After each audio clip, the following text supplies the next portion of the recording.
1.5 महीना पहले वो जमीन मेरा घर का जमीन को लेकर थोड़ा केस चल रहा है ना, उसी चक्कर में आ नहीं पाए।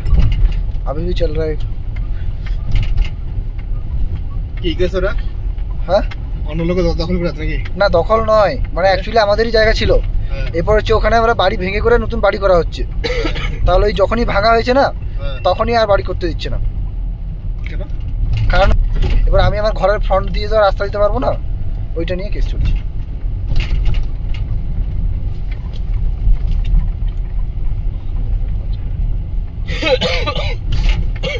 জানোই তো, মানে ঘর ভাঙাভাঙি করে যখন নতুন করে করতে হবে না, তখনই মানুষ প্রবলেম চালু করবেই করবে।